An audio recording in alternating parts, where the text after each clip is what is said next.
নমস্কাৰ আপোনালোক সকলোকে স্বাগতম। আজি আমি আলোচনা কৰিম কিয় আমেৰিকা ভাৰতক টেৰিফ লগাইছে।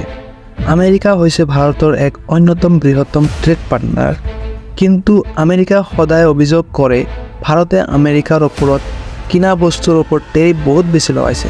উদাহৰণস্বৰূপে যেনে কৃষি সামগ্ৰী, মটৰ গাড়ীৰ ওপৰত ভাৰতে টেৰিফ 50%তকৈ বেছি লগাইছে আমেৰিকাৰ ওপৰত। কাৰণ আমেৰিকান ফাৰ্মাৰৰ কাৰণে ইণ্ডিয়ান মাৰ্কেট মুকলি ৰাখিলে ইণ্ডিয়ান ফাৰ্মাৰবোৰ যে আছে তেওঁলোকৰ বহুত লছ হয়। তাৰ কাৰণে গভৰ্ণমেণ্টে আমেৰিকান কৃষকৰ বস্তু টেৰিফ আগৰ পৰাই বেছি ৰাখিছে। আমেৰিকাই ভাবে এইটো ফেয়াৰ ট্ৰেড নহয়, সেইকাৰণে তেওঁলোকে ভাৰতৰ সামগ্ৰীৰ ওপৰত টেৰিফ বঢ়াই গৈ আছে যাতে আমেৰিকান কোম্পানী সুৰক্ষিত হয়।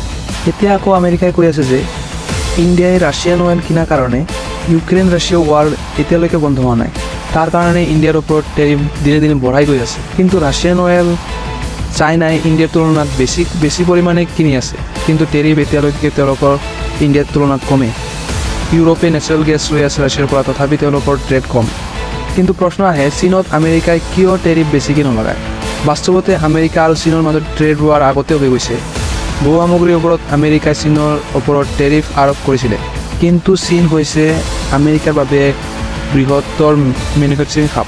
আমেৰিকান কোম্পানীৰ বহু অংশ চীনৰ ওপৰত নিৰ্ভৰশীল। এইকাৰণে একেবাৰে টেৰিফ বঢ়াব নোৱাৰে। আমেৰিকাৰ নিজৰ অৰ্থনৈতিক ক্ষতিগ্ৰস্ত হয় যদি টেৰিফ চীনৰ ওপৰত বঢ়াই দিয়ে।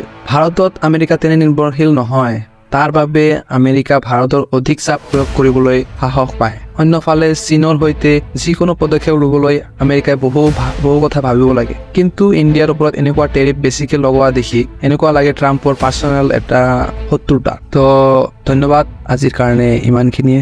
Thank U.